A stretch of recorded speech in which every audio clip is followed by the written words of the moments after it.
Hey, welcome to day 32. My name is John, and with me today again is Blake Williams. What's up, buddy? Hey, great to be here. Thank you for being with us again. We are on a 40-day journey. We're going through this during the Lenten season. It's the season in the calendar year, the church calendar, that prepares us for Easter. Some of you, you're going to watch this in a different time of the year, and you're like, what is Lent? You can go back and watch from the beginning, but we are thrilled that you're here with us today on day 32. Perhaps you've heard of Moses before. Most people have heard of Moses. Maybe you've read the Bible or you saw the movie. And what we're going to read about today is really the end of his life. And we're going to see that Moses was a man that left a legacy worth leaving. The reading that we're going to do today is from the one-year Bible. Each day you're given the opportunity to read the Old Testament, New Testament, Psalm, or Proverb. Today's reading that we're going to do is the Old Testament section from Deuteronomy. I dare you to try to spell that. Deuteronomy. We're going to look at chapter 31. We'll start in verse 1. Then Moses went out and spoke these words to all of Israel. I am now 120 years old.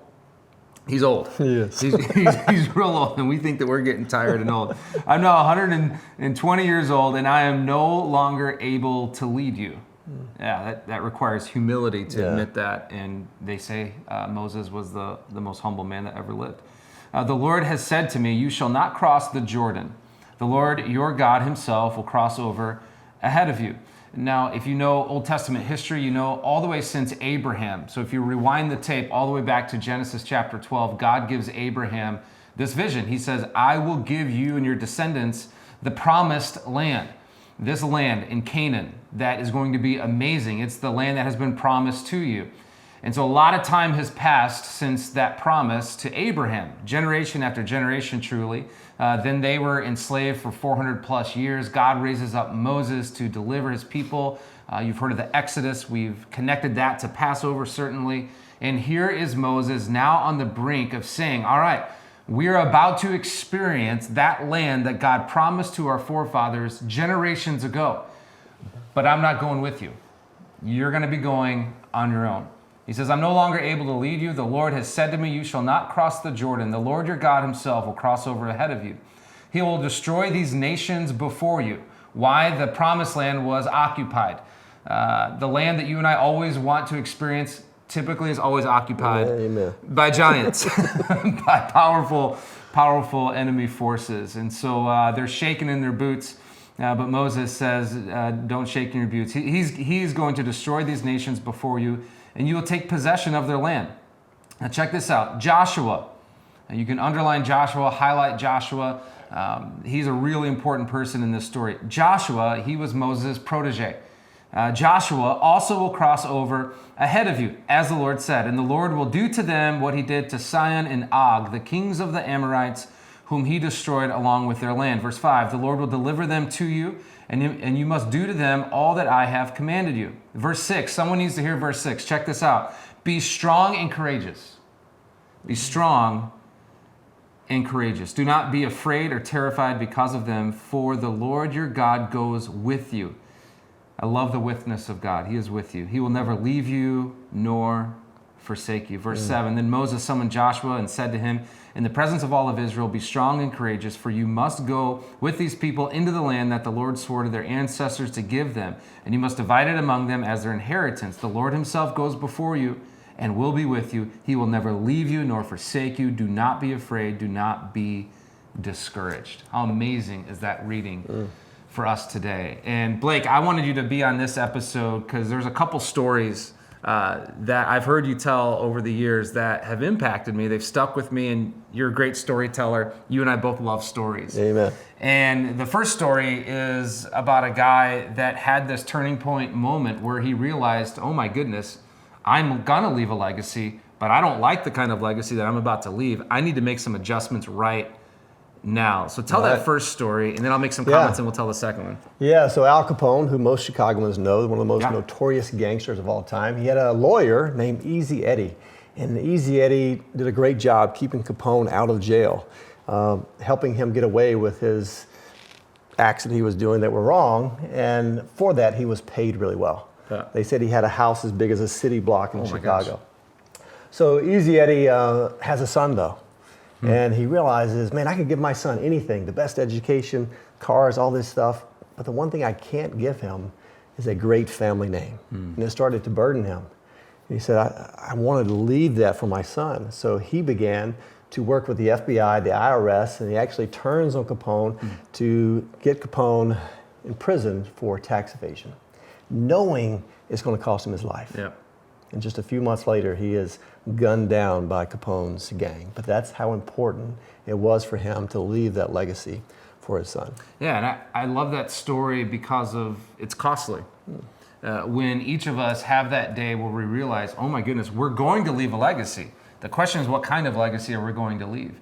It is costly to leave a legacy worth leaving. Yep. Of course, his son would then live into the story like, oh my gosh, my dad did the right thing. Right. And so I love that story because even in our reading today, we see that Moses, he ended up leaving a legacy worth leaving, but it was very costly.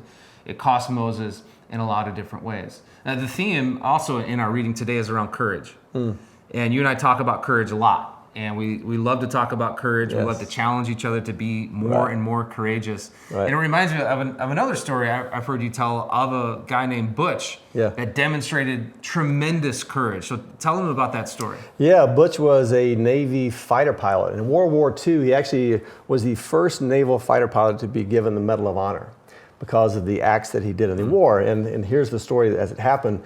He and his squadron left the aircraft carrier, and going on a mission. And soon after they left, they realized, like, wow, no one filled up my plane with fuel. So he had to turn around and come back towards the ship. And as he's doing that, he sees a Japanese squadron headed for the ship he just left. They're coming to attack this now pretty much abandoned sitting duck type of aircraft carrier. As he decides to do something about it, he acts with courage, right? And he starts shooting as many as he can. And before long, he has downed 5 Japanese planes, runs out of ammunition, and then starts using his plane, dive bombing at the airplanes, trying to clip their wings, doing whatever he can to stop these people from going and killing all of his fellow service members on that ship. And before he was done, the Japanese squadron just gave up. Like, oh, okay, we give in. And they turned around and they left. They abandoned their mission because of the acts of this one man, Butch O'Hare. If you've heard of Chicago International, right? O'Hare International Airport, that's him. It's named after him. Not from Chicago at all, but his dad was. His dad was Easy Eddie O'Hare. Yeah, and the connection between those two stories are incredible. To think that, backing it up, Easy Eddie, who had a legacy of crime, a legacy of doing all the wrong things, had an eye-opening day where he decided, all right, I've got a son now. I want to leave a legacy worth leaving. And then his son, Butch, would go on to pick that baton and do incredible things, certainly for our country in this moment, certainly in the war. And it truly is an opportunity for us to ask the question, who is standing on your shoulders today? And that's really the key question. I love to give you guys a question every day. Who's standing on your shoulders today? And some of you are like, well, John, no one's standing on my shoulders. I'm not talking about literally, all right? Metaphorically, who are you investing in? Who is standing on your shoulders today? Who is your Joshua? Eddie? Who's your Butch? Who is the person that you are investing in consistently and sacrificially that will continue to carry on the baton? Something that we just said a few minutes ago, like when you and I think about this, we think about our kids, we think about other leaders we're investing in. We want our ceiling to become their floor. Right. That they will start off in a place that we truly ended up in. And this is what we see for Moses. He's saying, listen, I'm at the ceiling here, 120 years old, but I'm now handing this over to this guy that I've been investing in. His name is Joshua. So Joshua, be strong and courageous. Do not be afraid.